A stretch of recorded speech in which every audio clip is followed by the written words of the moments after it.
Hello and welcome. Thank you so much for joining today, wherever you are, however things are manifesting for you. I hope it's just going well and you're leaning into all the possibilities.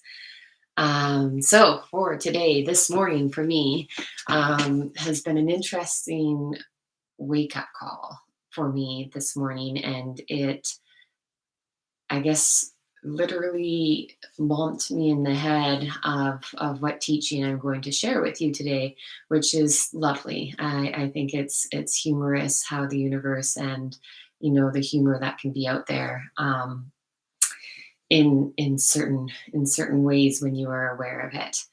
So today we're going to be going into the indigo components and pieces. And before we get started in that, I kind of want to share, being a little elusive, but I want to share what occurred for me this morning. I have been doing a lot of early morning teachings, and it's also part of my practice. And I've just been feeling a little bit worn down. So there was a part of me that was starting to feel like maybe I just start to sleep in, and I'd kind of give myself a couple of days of not waking up at 4 or not waking up really early and kind of doing my morning routine.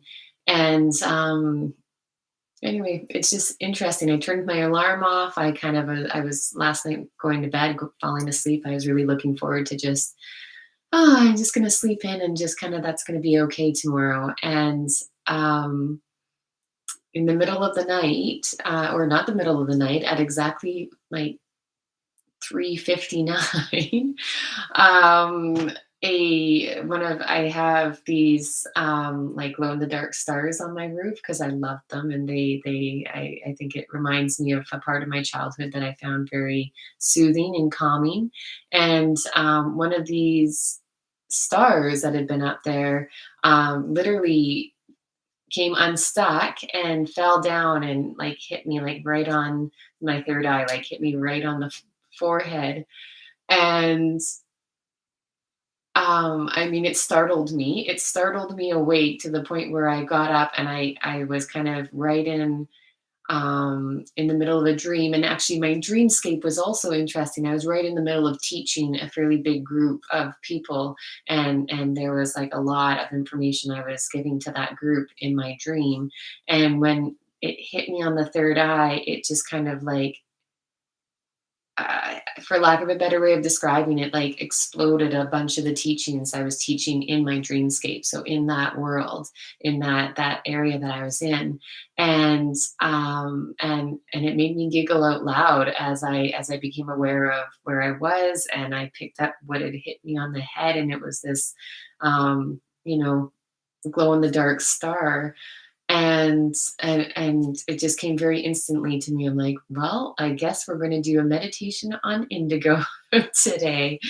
And so I got up and got myself ready to teach, and here I am. So it's fascinating. I think if you can look at the universal pull and shifts and maneuvers in such a way, and you're at least open to the idea.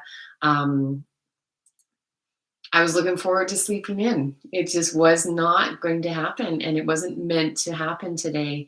And when we lean into things, when we allow things to just be like, cool, all right, not exactly what I was hoping or expecting.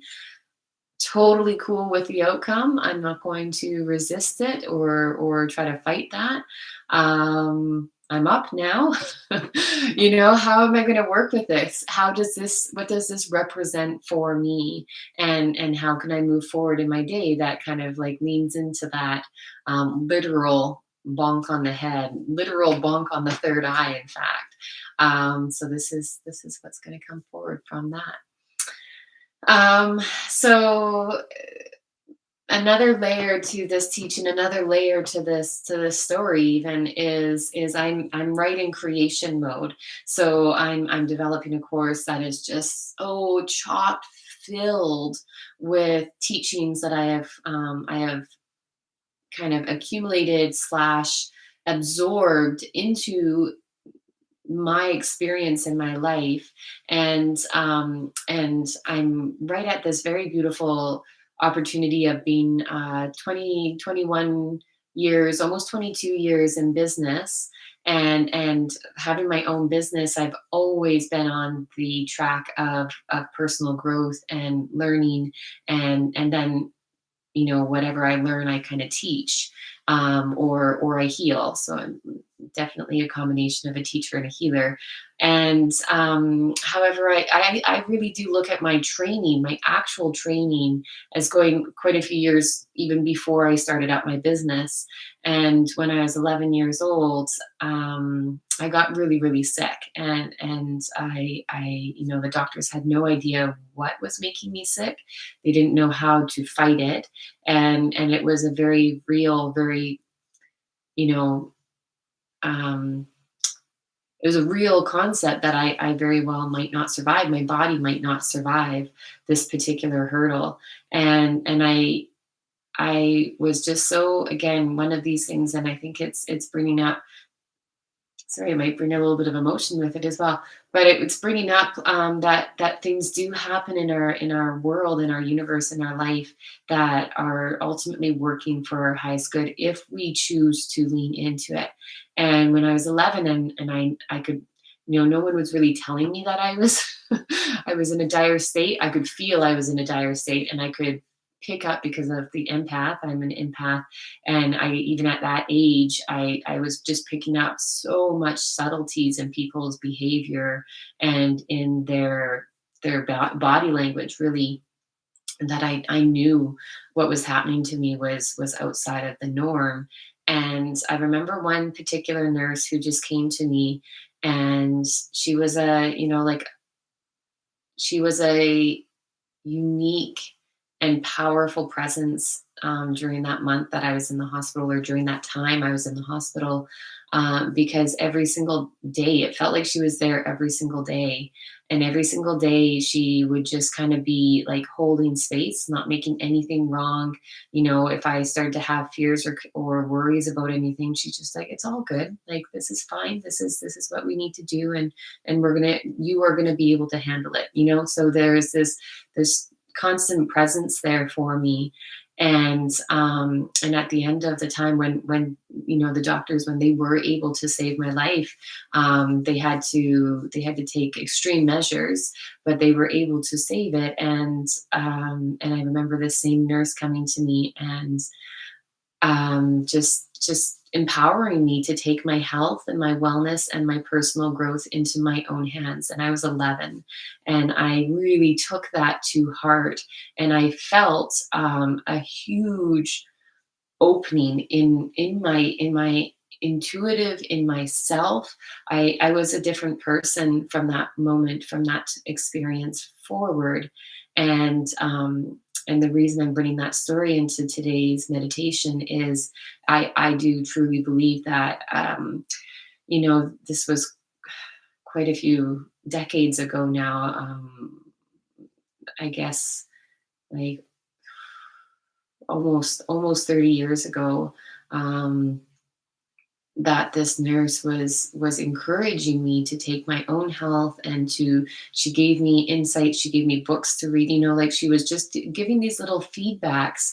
And I was just able to absorb everything in a really profound way.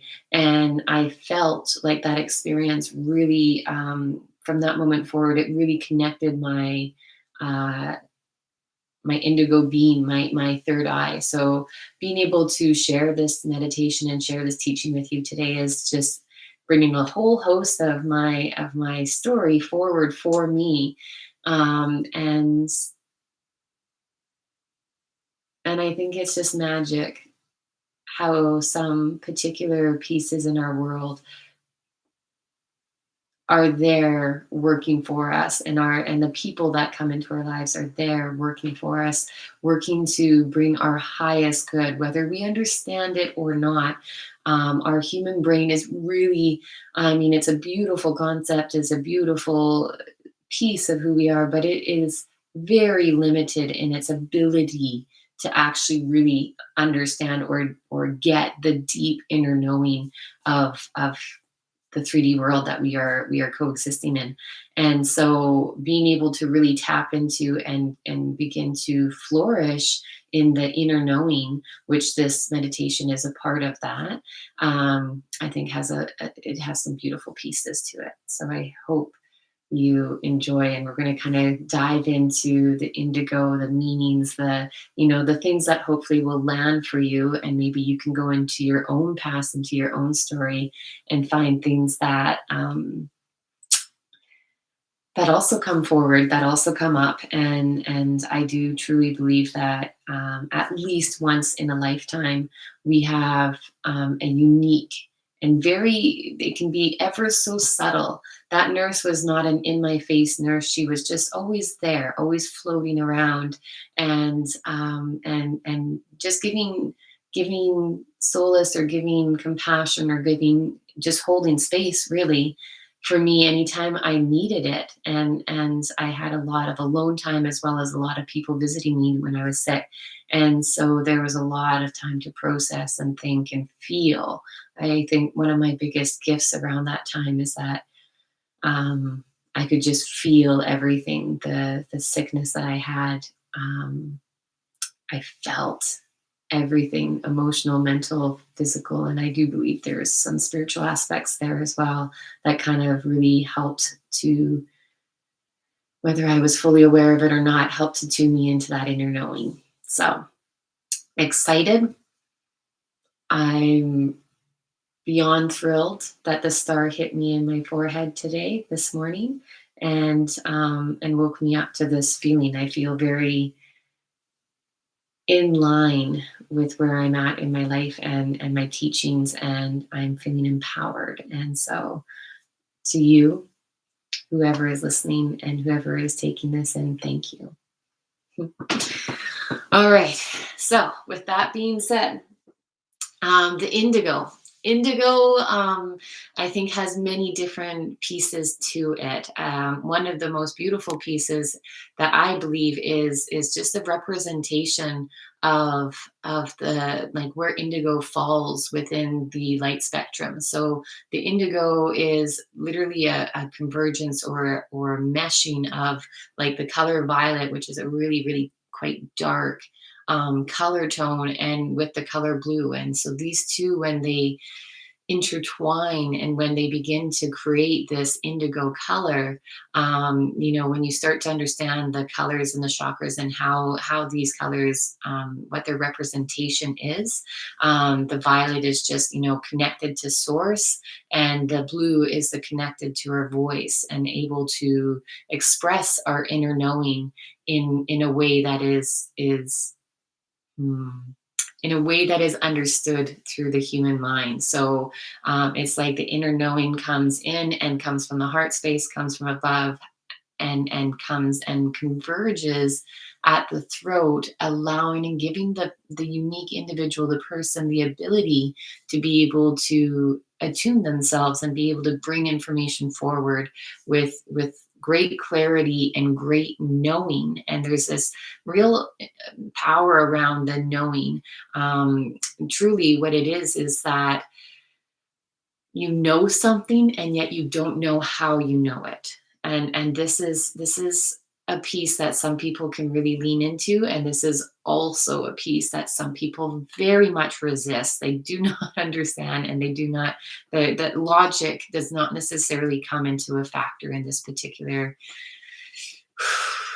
kind of feels, or this kind of knowledge base. And so, yeah, so just kind of see how that feels for you. For me, it resonates with me on such a deep emotional level. I live in that part of my body, or that part of my energetic field, a lot, because that's where I attune myself when I'm in teaching mode, and also when I'm in healing mode. So it's a space that I feel very comfortable in. The indigo is often associated with like visions or ideas or thoughts that are beyond seeing with our human eyes. We begin to see in a whole other reality realm, place the word on it that kind of makes sense to you, but it's a scene without the eyes, and it's a scene and an understanding that kind of goes right to the root of the exploratory process. Now the side of our psyche that it gives this kind of conscious accessibility is literally like it's like a unique different perception, and I think we dive into this on a regular basis whether we're aware of it or not. When all of a sudden you're hearing someone say something, and let's say you're really solid in one certain type of perception or idea, and then you're having a conversation with yourself and another person, or maybe even within a group of people, and all of a sudden some type of word or some type of phrase or even just a catch tone even can bring you into this whole other. I mean, I almost see it as like a rotation in your perception, and it begins to just open us up, and instead of, I think human language, right? Or just language in general. Tunnel vision is an idea that you're not being open, you're not accepting or being in the free flow of what is. You're kind of going down and just keeping yourself small and keeping yourself, at times it can feel like it's keeping you safe, yet it's also keeping you chained to misconceptions of what really feels free, what really feels opening, what really feels like universal love connection. And so that's an interesting piece because the indigo helps to really clear that tunnel vision and begins to expand it, even if it's just a little bit. That perception has at least the opportunity to shift if it so is chosen by the individual. Now, the access of seeing is just it's it's not always accurate. And when I say that, I'm going to say it with a little quote, like a little bracket, accurate in what our brain wants to make as accurate, meaning that it's got some huge like gut powerful decision making, and it's usually very action based, or at least inviting you to take action. But our ability to, with our mind, to make sense of it is is not always there, and it can not always feel accurate, so that you have to really take this leap of faith in order to trust something. And again, even I experienced that this weekend. I was trying to express what I was experiencing to a loved one, to a person who I care so much about, and he just was not able to see, and that's okay. It was just an interesting element to be able to try to express what I was feeling, and this intuitive that was coming forward, and it was met on deaf ears, and it just wasn't taken in, or trusted or believed in. And I think at one point, because our loved ones, so the people that care about us, our friends, our family, this beautiful support system that we hopefully have, it is not always an easy support system, and there's challenges, and there's, when you lean into some of these pieces, there's going to be resistance, and I feel very compelled to bring that forward here before we go into the meditation, before we go into anything further, is just understanding that, as you continue and as you grow and as you lean into things that might not always have concrete physical form or logic behind them, I have found, and I feel like it will be a piece that you will feel a lot of resistance, both in yourself. If you can learn how to trust yourself, that's huge. However, there will also be a lot of doubt and a lot of, at sometimes, hopefully not, but at sometimes judgment being thrown your way as well. And with my, like this weekend with my family members, it's okay. They understand to where they can, and I love them for that. when I try to express myself, all I ask is that you just allow me to express without making me wrong. And so when I say the words and when I express my boundaries in such a way, there's no conflict, there's no, or there shouldn't be any, like, you've expressed what you need them to be, and hopefully they can just meet you there.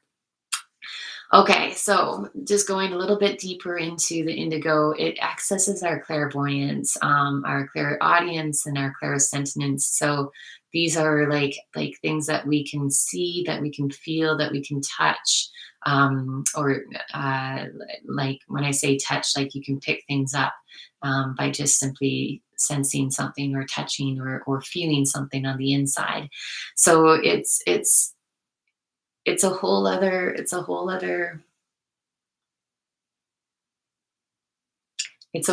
way of collecting information, is how I'm going to phrase it. It allows you, when you begin to, and all of us have the abilities. I mean, sometimes I feel it's really quite unfair, um, to put on this, like, there's some people that have it, there's some people that don't. No, I don't believe that. Mostly because I know for a fact that, like we lean into things, and just the same as we grow developmentally in our physical body and our muscles and our structure, guess what? These gifts, these tools, these pieces of who we are as humans also have the option of being developed, and also have the option of being strengthened. So again, it's just like, is that an interest? Is that a desire for you? Then that can sometimes be a part of inviting. You want to invite something in. You're not gonna, get stronger if you're just sitting on the couch. You need to invite in the opportunity for getting stronger. Talking about the physical, but if you can see the crossover, it's very much the same. You want to invite and be open to, and make the commitment to kind of actively making little tiny baby steps in each and every day in whatever area you want to lean into. Now, the third eye is a piece, and so it would be like in between the forehead, and yet it's so much more expansive than that. It has the ability of really being really big if it needs or wants to be, and in that way, it can take in a lot of different elements. Our intuitive in the third eye space, it's it's almost kind of like the evening sky, where when you can first stare at something and you see it for the first time, or that you're seeing it in one way, and then all of a sudden you're staring at the evening sky, or you're staring at even the sky, but for whatever reason I'm being called to the evening, and you watch it, and all of a sudden it's ever so slowly, reinventing itself. It's reappearing. It's um the stars are beginning to come out, and clouds or different formations. It's this time where the visible is not necessarily fully there to our eyes, but you can feel, if you are ever so inclined to take the opportunity, you can feel the shift and change within the sense of the day, and the day shifting into evening, and the evening shifting into that darkened night. There's this, you can feel it coming forward, and it's that is the best metaphor, is the best piece that I can kind of collect in the moment of what does it feel like to kind of lean into that intuitive, lean into that inner knowing. And that's kind of what comes forward, is like, well, watching and seeing, the evening sky, the day is kind of fading in, the night is coming in, and it's happening so beautifully, and you're just, you have this knowing of what's coming, but you don't see it, you just feel it. Hopefully that makes sense. That just kind of came forward as like, how can I explain this? How can I explain this concept in a way that, I have found a similar feeling when I've been able to witness and just observe the magnificence and the beauty and the magic of the world. And that was the time. And if you get an opportunity, sky gazing and watching that transformation of day into evening into night, they are. I have a hard time not being in love with the universe in those moments in time when I give myself those opportunities to just be and to witness. So moving on from there, it's interesting as well. So the indigo color represented throughout human history is very fascinating, how you can begin to pick up, mages and prophets and even some like Mary Magdalene and other forms. There's a lot of representation in the clothing, in the colors that are worn, even in amongst the Egyptian. There is so much indigo. There is so much brought forward as those beings that were connecting themselves to source, to another space, as well as still actively keeping themselves here in the physical realm. And I don't know, I find history and I find humans, how they have gone throughout the millennia being drawn to certain colors and certain colors having certain impacts on them. It's fascinating. It's just so fascinating. The ability that indigo and also gold actually has like a lot of combination crossover, and we won't get too big into that. But like a lot of the indigo colors within scepters and within certain elements that they were using to harness this inner power was all around that kind of gold indigo unification. Um, so yeah, it's just fascinating and amazing. Now, on an emotional level, the indigo is the master of the extremes, and it can also tend to bring forward with it. Um, I think there's a really genuine lesson that is in the indigo um, third eye, that is in this area, in this realm for us, because it is the master of the extremes. So that idea of,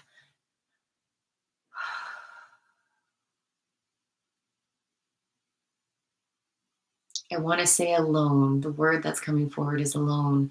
It can sometimes feel alone or lonely, being in a realm that isn't always understood, being and functioning in a space that, to try to use the words won't always get the individual you're communicating to really understand what you're talking about, because of the amount of feels that happen in the indigo, in the intuitive, in that inner knowing. If someone isn't in line, or again, everyone can be in an alignment in a slightly unique and different way, it can feel quite alone or feel quite lonely. And that's one emotional aspect of the indigo color, is beginning to accept and beginning to welcome or feel into this space of lonely. I mean, to be alone is not necessarily a negative or low frequency vibration. When we are alone, we have the ability to have, I want to say silence, but it's not silence. It's a clearing. It's a clearing of other people's energy. So you're not taking on their emotional aspect. You're not taking on their ideas or concepts. You're really able, that alone, that lonely, that space within yourself has the opportunity to then really attune you to your space. And you can't, and I am going to say that you cannot in a fully functioning way connect to that when there is a huge amount of other energy or huge amounts of people. There is ways of sharing the energy, absolutely. However, going and connecting into that emotional aspect of the indigo is really about creating sacred space, and sacred space being, you know, within a room, within a house, within an environment outside, where you are just alone and leaning into the love. that is there. You do not need another person's love to feel love. It is always there, always tangible, and has the ability to be where we are alone, but we're never alone. Our aloneness connects us to the oneness that is. And in that state, that is a state of revering. That is a state that we will all feel many, many times within a lifetime of experience. And the choice between I am alone or I am lonely can begin to shift again, like I said, with that slight perspective or that opening of I am in the oneness. So when you're in the oneness, you are connected to everything, but yet you are a piece of that unique mosaic, of that unique puzzle, and hence you are, yes, a piece of that whole, and an infinite powerful piece that makes everything else function. You take that piece away, and there is a lack of, and so you want to take up your space, you want to be in your aloneness and try to tap into the power behind that, or behind that initial root emotion, because just behind that is true oneness. Now, that being said, this is also the aspect of when you go into, when you're not able to lean into, and you're not able, the rigidness of that lonely or that alone feeling, that can start to create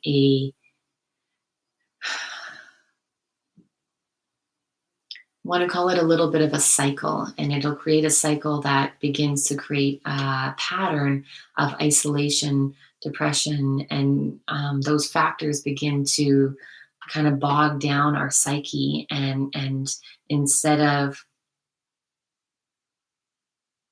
instead of allowing yourself to feel free and feel like you know what you need to do, and you trust yourself, you trust that oneness, it begins to go the other way, and it begins to just really sink into those earth elements, which, when we're talking about the chakras, when we're talking about the different colors, um, when the indigo, within the indigo, there's a ever so subtle, obviously the manifestations of colors, but there is a root element of red within it. And when your psyche is not being able to open, it will inevitably kind of retract, and it will go inward. It will create almost a solidifying, and it will sink. And that's, I feel, a lot of the time where our isolation deep, like those patterns of isolation and depression, and being able to go into that dark space, is because of just this imbalance within the indigo that is detaching us, and it's creating a form of continuous suffering, because we truly believe in some part of our, it's kind of ever so slightly been tainted with a knowing of, we believe ourselves to be alone and lonely and detached, and therefore we are. Never realizing that leaning in, and just on the other side, and being able to invite the indigo in all its beauty and all its power into us, can really help to release the aloneness, and again, like I said before, connect us to that oneness. So it's quite a big concept, and there's many different ways of getting into it. But there's that element of the indigo and the red, and that solidity of the indigo can kind of calcify itself and bring itself right down deep into our gut, that physical gut reaction of just feeling like you have something that's telling you something is wrong, that is that indigo coming down. It's a certain type of inner knowing, but it's you choosing, or that feeling of believing that you are ultimately alone. You will always be alone, and that's not necessarily what is truth, but it is your truth in that moment. And so being able to elevate and raise your frequency from that point. You need to kind of go through the chakras a little bit, and a lot of the time, the very first thing that tends to need to happen is some type of energy shift. You need to shake up that rock feeling inside of you, and that's through emotions. Is one of the most powerful ways. Anger, or some type of, expression of whatever is making you feel like you are alone, and you are, and again, not looking outside of yourself. You actually have to look within yourself. Why am I feeling like I am alone? Why is my presence, my energy, a lot of the time we have guilt. We need to be releasing a past story. We need to be letting go of something that has shamed us, or that we've shamed others. These are all things that can start to load up on us over time. Ooh, need to activate. So we're going to let that part go a little bit. And again, we could go quite deep, but if that is a space, I hope this will also be a beautiful meditation that'll just kind of, it is a little bit of a shaking. It's an activation meditation. Contract of words in some ways. So when this beautiful indigo is in balance, it gives us the opportunity to open one up to clear perception, and both inside of ourselves and outside of ourselves. We can be clear in who we are, and what we're accomplishing in our life. We can begin to teach and create and be creative from a space that just, it is not with a lot of judgment, not with really any judgment, not with judgment, and not with any type of heaviness like self-doubt. So it's a really understanding and embracing part of our psyche, that connects us to having the courage and the commitment to step through that portal, of limiting belief systems, or limiting thoughts. And it when you lean right into it, it allows you to live your belief, not a belief, but your belief. It trusts yourself. And when you become adept at this process, you just naturally begin to become a more neutral person. So there's not a need to objectify, or to create a lot of judgment, or concepts on others. You just become very neutral on what is, and this level of acceptance can go so much into a space of, it becomes your norm, and pretty hectic crazy stuff can come at you, and the more you kind of attune yourself to this and find this balance, acceptance will just be everything that you bring to the forefront. And um and that third eye and acceptance, I think it really allows you to see the bigger picture, and maybe that's a part of where acceptance manifests from, because when we're only seeing a very small part of the picture, we can make a lot of assumptions, and assumptions will ultimately, majority of the time, lead to disillusionment, or disillusionment. I make up words. I'm going to say disillusionment. Yeah, I'm going to stick with that. So this illusion, this illusion of what is kind of what that small idea is. It's that doubt. It's that not knowing all the pieces. And yet, when the third eye is open, it kind of just opens everything and gives you a little bit, or gives you a lot, depending, of the big picture. And I think that can bring with it some just like inner trust of it's going to be okay. We're going to get through it, and this is a challenge, and yes, this is a struggle, but I can kind of see the bigger picture. There's some movement here, and if there's movement, hopefully it's movement forward. If there's some movement there, then ultimately we're in the right direction. So when it's not in balance, though, and that can sometimes be an interesting piece, it's because of a determined intellect that's standing in the way of allowing that inner knowing. So, again, even like I experienced this weekend, where that intellect was constantly, I was trying to express feelings and setting some very clear boundaries, and yet it was kiboshed, and the intellect was constantly being tried to infiltrate my space, my inner knowing. And ultimately, the only option I had for my own safety, for my own mental security, for my own self, was just to accept. No worries. It's not that you have to force people to believe in your knowing. It's just that, make sure that they are not making you wrong. And whatever you need to do, just simply accepting and walking away can be one of those beautiful action steps that we all need to make sure that we understand. To be able to opt out is a very important aspect. So balance, unbalanced, I think that's where I was at. So when not in balance, it's because of this intellect. And when one believes in a lot of cases that they're like, what is truth is what you can prove, or truth is the intellect. This leads to a lot of self, like aggravation, like feelings of self aggravation, and that aggravation tends to ripple out onto others. And so it's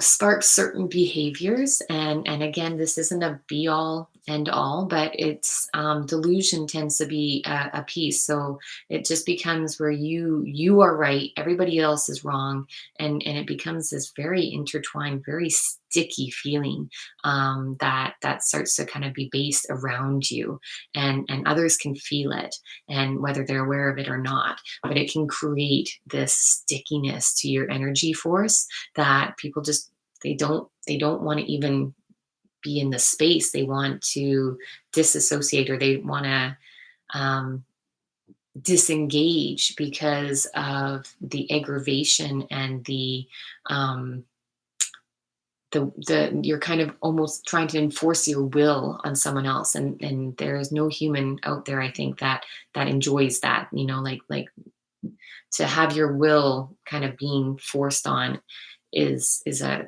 it's just such a heavy feeling. And so within this delusion, or this delusional behavior, I should say, is this kind of fantasy of, I don't want to say mistake, I want to say, mm,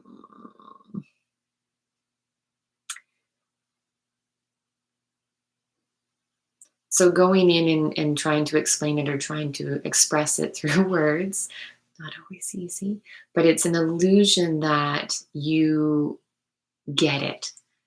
And this can occur within, and I have experienced it, seen it, experienced it, all the things. Will experience it again for myself, will experience it in others. But it's this, like, where all of a sudden you feel like, oh, you get it, but it's actually, you're stuck in the illusion of the indigo. It's unbalanced. And anytime that you're trying to enforce what your belief systems are on another, or enforce, or and there is communication that ends up being very, do this, or I will segregate you, right? That type of, or, oh, it's too bad that you aren't like me, or I get it, and you don't, poor you, or, like this kind of interaction. um that's imbalance, and that's kind of using, or yeah, using the indigo for its shadow sides. And there's a lot of lessons that can be learned in that shadow side, let me tell you. But ultimately those lessons will be more like talk about loneliness, that will be more leaning into more loneliness, feeling very segregated, feeling very separate, and with not a lot of compassion or not a lot of accepting of others means that you're not accepting of yourself. So it's this interesting delusional whirlwind that can be created when the indigo becomes unbalanced. Do I want to talk any bit more?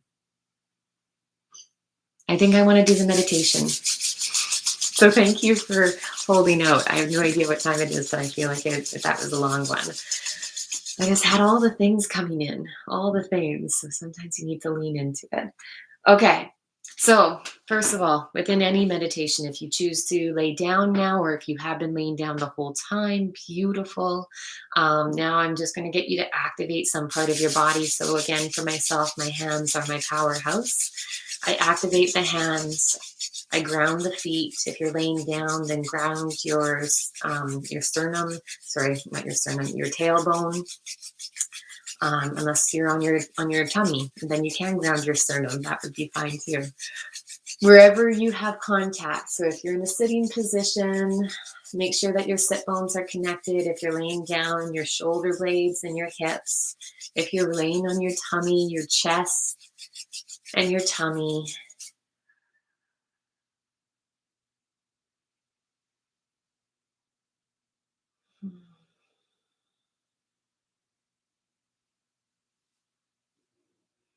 And as you begin to attune yourself to your unique breathing rate, just double checking that there's not any part of your physical body that needs some movement in order for it to let go.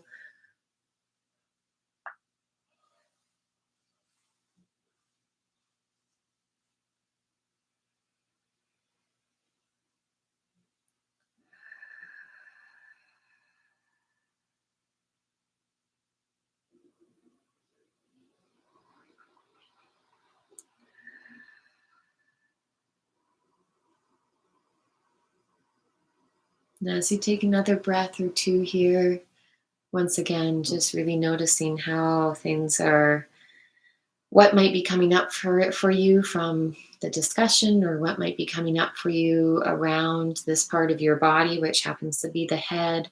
It can tap into the throat. It can ultimately be any part of the physical element, really, because the indigo has certain key elements within it, within the color coding, that it has the ability to kind of encompass everything. So, as that third eye, though, we want to bring the energy, we want to visualize and just begin to become curious of how does my head, how does that upper part of my body feel?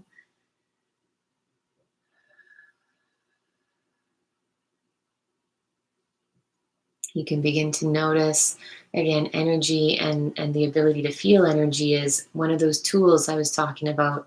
So you can develop that tool just like you can develop your strength, just like you can develop using any tool that you can think of. When we were little, we didn't know how to use a knife. We needed to develop that skill. It's just the same with developing our skill of feeling the energy, feeling and noticing how our energetic field is swaying, is moving in this moment.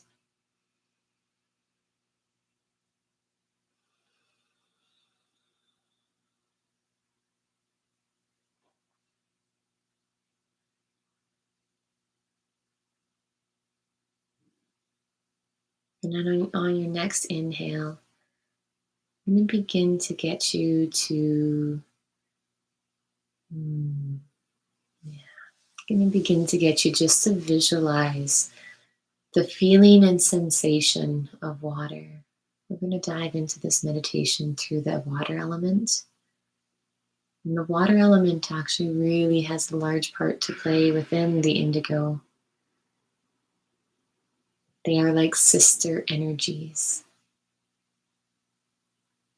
So I want you to visualize just the feeling of water and whatever comes forward for you. If you're visualizing water on your hand, Maybe you're visualizing a stream, a lake, any type of water surface.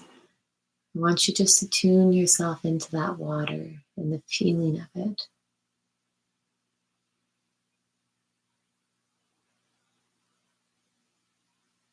Now I want you to invite that water to expand itself, making itself bigger if it was small. If it's already quite expanded, beautiful, make it even bigger. And I'm going to invite you to invite your astral body. So, our astral body is that sense of self.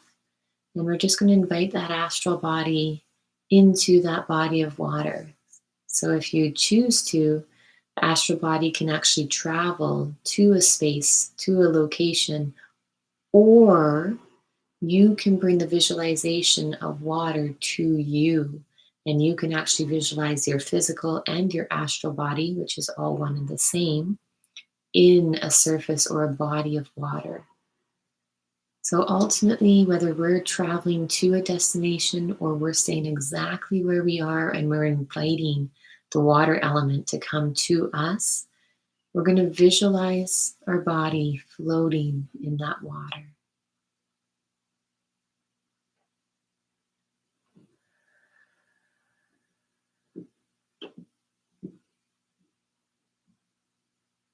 I'm going to encourage you to really begin to sense the feel of your water. So is it cool? Is it warm? Is it moving or is it still?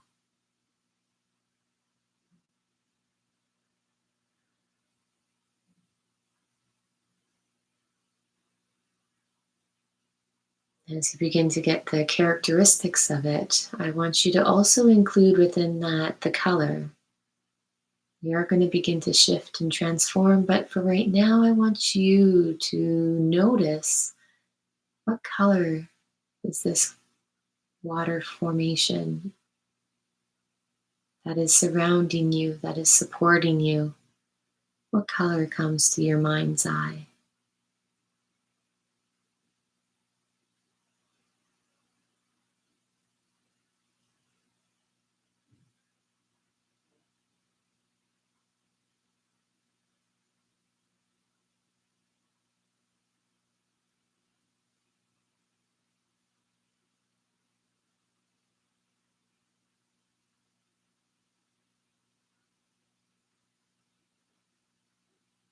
And then as you kind of again feel that support, feel that guidance of the water, bringing that to your mind's eye, bringing that color, I want you to begin it. It's not a rapid change. It's a ever so subtle drop of the color indigo into that surface of water that is surrounding you. And as that drop makes contact with the water, that color magically begins to expand itself. It begins to form and to create and to take form and formation through each and every molecule of that water, going from one molecule to the next, and the color transforms itself, rippling out. And as it ripples out, remembering it's surrounding you, so it's also connecting to you.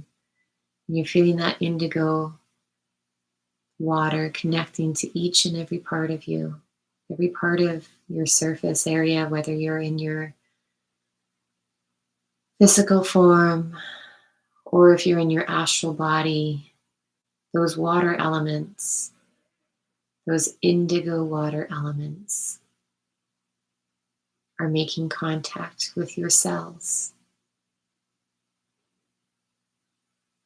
making contact with the essence of who you are.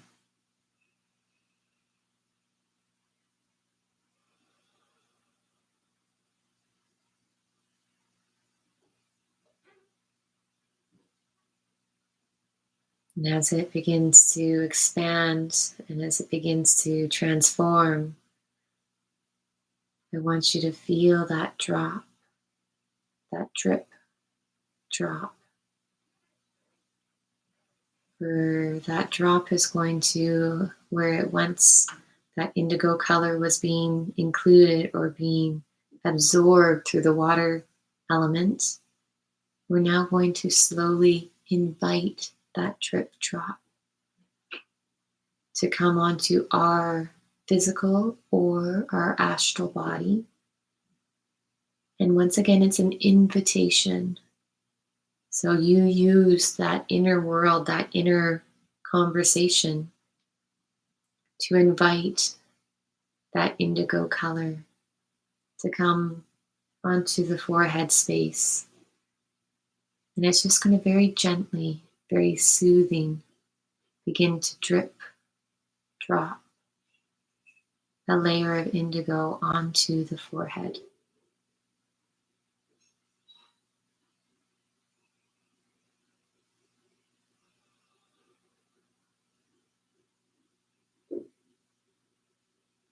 And as that drop comes onto the forehead, you can kind of almost visualize the feeling of that water or that drop kind of infusing itself. It's not going to be necessarily a wet, it's going to be more of a heavy,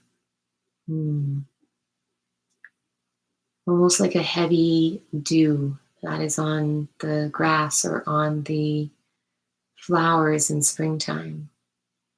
And that dew is just going to continue to drop onto that forehead if it feels right for you in this moment.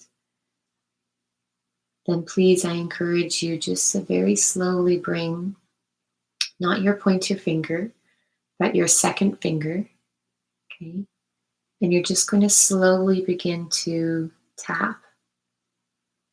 And when you tap, it's at your own pace, it's in your own rhythm, but it's simply just tapping onto that third eye space. Don't forget to breathe. There's an interesting element of the breath that occurs when we're attuning ourselves into the inner knowing.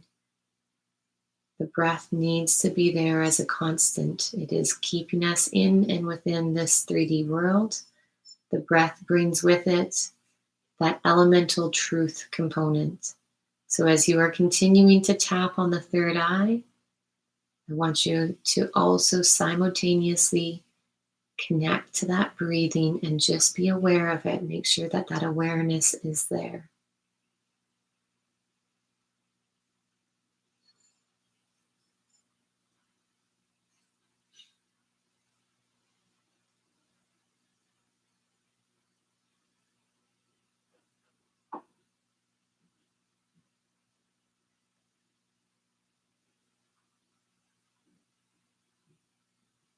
Now, as you continue to tap one, maybe two more times, I now want you to make that tap much slower. Eventually, once again, not your pointer finger, but eventually that second finger and then all the other fingers after are just going to slowly come to a hold, and you're going to place those fingers onto that third eye. And I want you to visualize this touch as if it's the most loving touch from a lover. It's a loving, gentle, caressing touch. And it's just holding that space on the forehead. As you hold that space, we're going to slowly begin to caress. And it is a caressing, this love, this universal love, this self-love is a huge component of allowing and inviting the indigo energy, but also the third eye, if it so chooses, to begin to lean into where you are, to begin to lean into your inner knowing. So once again, those fingers are just being placed and gently caressing. You're going to just slowly do a gentle, it's almost like a pet. of that forehead, of that third eye, down and in between the eyebrows, and then going back up and just caressing that space a few times.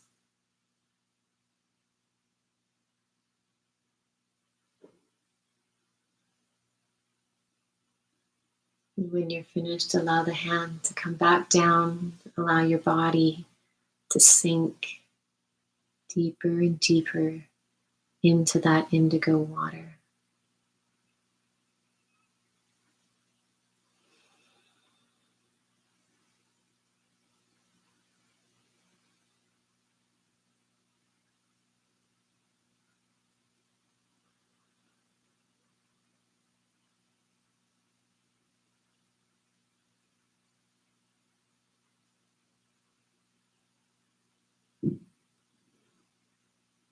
Now, it'll be important to make sure that you come out of this one. This is a powerful meditation, so making sure that you have time and space around you to not be too overwhelmed by others and others' energy. You will be a little bit more open. So, as you take your next inhale breath, I want you to place your hand, if it feels right for you, on your heart or your heart space. And place the other hand, it doesn't matter which hand is which, just onto that forehead. And if it feels like a good connecting piece, I want you just to create a little bit of free flow. So that indigo water that you're floating in, I want you to begin to bring that indigo water, and it's almost like a funnel. The hands are the funnel, and the water is coming in through the third eye and coming in through the heart space. And that water is seeping into the physical form, into the astral form, infusing it with grace, compassion, understanding, and acceptance.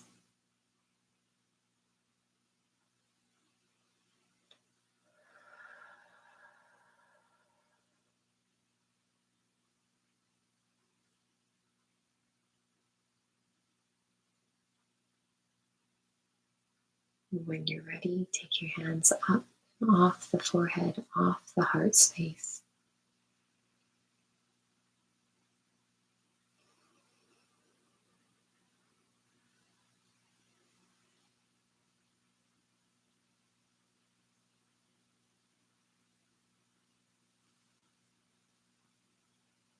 As you begin to come into, and again, inviting the astral body, if it chose to travel, inviting it back into your physical, allowing it to float and become solidified within. As you begin to feel your physical body, just begin to move it little bit by little bit.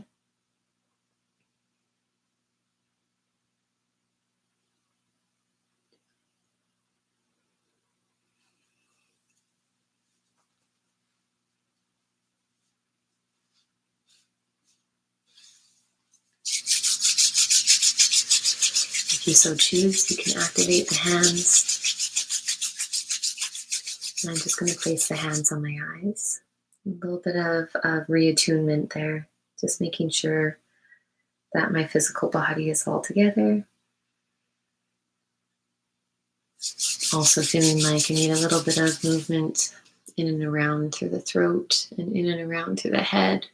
So again, taking this time, whatever you need.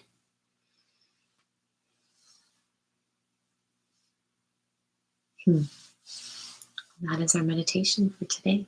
Thank you so much for joining me. I hope you all enjoy it.